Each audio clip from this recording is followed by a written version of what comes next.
सही टाइम पे आई है। ए गाड़ी रोक, बोला ना गाड़ी रोक। ए रंगा, ये क्या बदतमीजी है? ए डिस्को रंगा।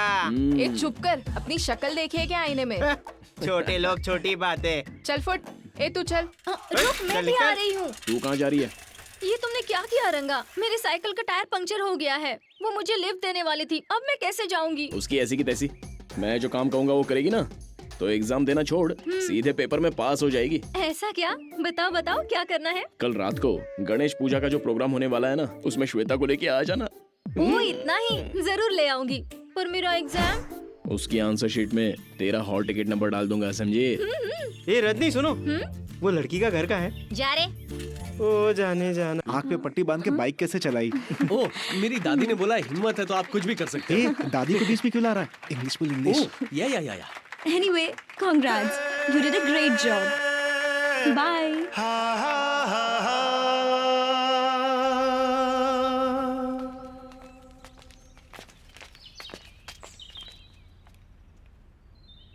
अरे खटमल। हाँ बोलो भाई। वहाँ अपनी दवा की कंपनी है और उससे थोड़ी दूर पर एक 5 स्टार होटल है। ओके। और इस तरफ थोड़ा आगे एक एयरपोर्ट है। भाई मास्टर जी गांव वालों के साथ आ रहे हैं। क्यों मास्टर जी, आज यहाँ का रास्ता कैसे भटक गए? मजबूरी खींच कर लाई है। पैसों की जरूरत पड़ गई क्या? पैसा नहीं, न्याय। अब क्या हो गया भाई, सब कुछ ठीक तो है? आपके रहते क्या ठीक हो सकता है? अपनी प्रजा की हालत तो देखिए कैसे हैं। प्रजा तो बिल्कुल मस्त है, उसको क्या हुआ? सुबह सब लोग उठते हैं और अपने अपने काम पर चले जाते हैं, शाम को घर आकर मस्त बैठकर टीवी सीरियल देखते हैं और खाना खाकर सो जाते हैं। लाइफ में इससे ज्यादा खुशी जनता को और क्या चाहिए? गलत भिक्षुपति, तुम अपने स्वार्थ के खातिर जो इन लोगों की बद्दुआ ले रहे हो वो ठीक नहीं है। आने वाला वक्त सिर्फ यहीं के लिए नुकसानदायक नहीं है, पास के शहर के लिए भी। मास्टर जी, आप नाराज क्यों होते हैं? मेरी बात तो सुनिए। वहाँ है ना, मीनाक्षी की कंपनी है, वहाँ एक बड़ा सा कॉलेज बनाना है, उसका वाइस चांसलर आपको ही बनाऊंगा। जब तक मैं इस गांव में जिंदा हूँ सपने देखना भूल जाओ। चींटी है रे, इंसान के गाल पर ऐसे चल रही है जैसे पेड़ पर चल रही हो। एक प्रजापति अपनी प्रजा से न्याय मांगने आया है।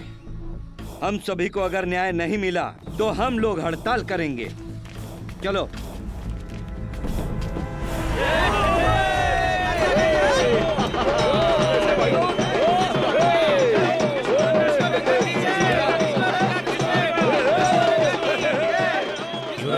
अब तो मुझे मानते हो ना? बंदोबस्त तो मैंने किया है ना। हाँ लेकिन पैसे तो मैंने दिए थे ना। हाँ? लेकिन ये उनको थोड़ी पता है। अभी चुप रहिए। चलो बोलो रे।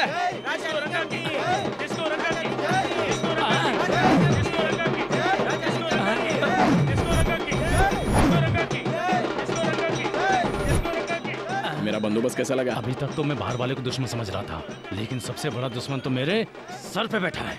मेरा फोटो क्यों नहीं लगाया? बहुत बड़े मिनिस्टर हो क्या जो आपका फोटो लगाऊंगा? कैसे बाप हो आप जो बेटे की तरक्की नहीं देख सकते? चलिए हटिए, मैं जा रहा हूँ। अरे ऐसा नहीं है रे, इतने बड़े पोस्टर पे अगर मेरा भी फोटो होता तो तेरा बाप कितना खुश होता। लगाया तो था। लगाया था पर कहाँ? वो कोने में। इतना छोटा। सही है ना?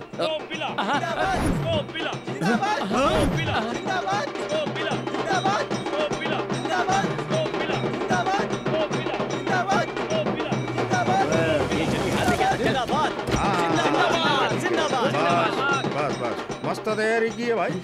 ये माहौल देखकर तो ऐसा लगता है जैसे आने वाले इलेक्शन में हम ही जीतेंगे। पता है, ये सब जवान लड़कों को देख के मैं भी जवान महसूस कर रहा हूँ। हमारी पार्टी को भी जवान खून की जरूरत है, समझे? चलो अंदर बैठ के मस्त बातें करेंगे।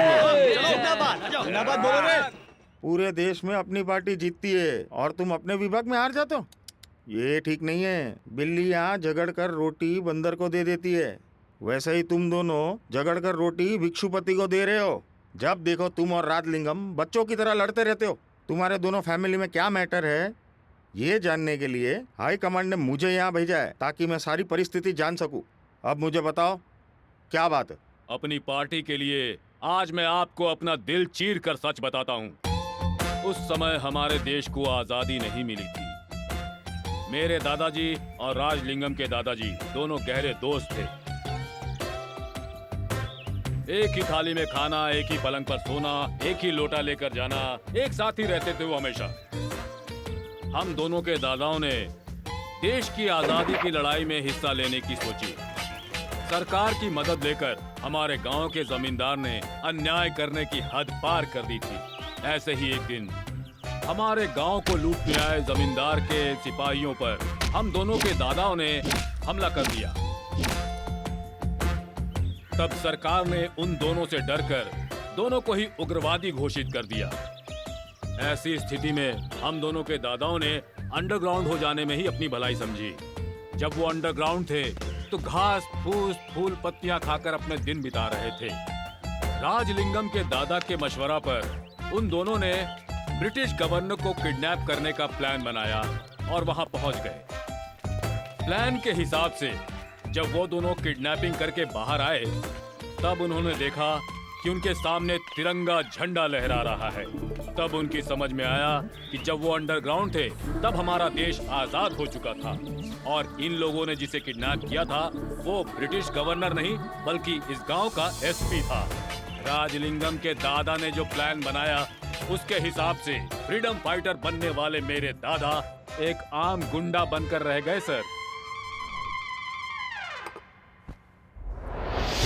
देखो राजलिंगम, दादा परदादा का जमाना बीत गया। अभी अगर तुम लोग मिलकर नहीं रहोगे तो पार्टी का जिंदा रहना मुश्किल है। मेरे दादा के जमाने में ही नहीं सर, मेरे बाप के जमाने में भी इसके बाप ने मेरे बाप की कितनी बार बेइज्जती की है मालूम है? फिर से तुम्हारे बाप की कहानी क्या है बताओ। बताऊंगा तो शर्म आएगी, नहीं बताऊंगा तो इज्जत जाएगी।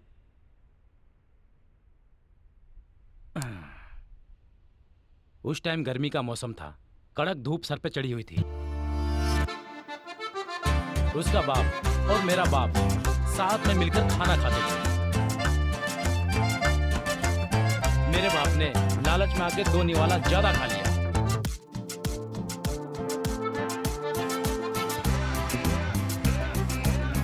उसने इतना ज्यादा खा लिया कि उसका पेट खराब हो गया और वो बैठ गया वहीं पर जहां पर पानी नहीं था। फिर भी मुश्किल से उसने पानी का बंदोबस्त कर लिया। तब कोटालिंगम का बाप उसी रास्ते से आया और मेरे बाप को वहाँ बैठा देखकर वो समझ गया। फिर उसने पानी के डिब्बे को लात मारा और चला गया। बेचारा मेरे बाप को धोने के बांधे हो गए, कभी इधर छुपता कभी उधर छुपता। आने जाने वाली लड़कियां सब उसका मजाक उड़ा रही थी। अब आप ही मुझे बताइए कैसे भूल जाऊं इस बात को? पिया हुआ सब उतार दिया, फालतू फ्लैशबैक सुना के दुश्मनी दुश्मनी बोल के इतनी बड़ी कहानी सुनाई। सोचा था प्रॉपर्टी का मैटर होगा, खून खराबा होगा, लाशें बिछी होगी। छे, यहाँ तो खोदा पहाड़ निकला चूहा। देखो बोल देता हूँ, ये लफड़े छोड़कर इज्जत से पार्टी में रहो वरना मैं तुम दोनों को सस्पेंड कर दूंगा।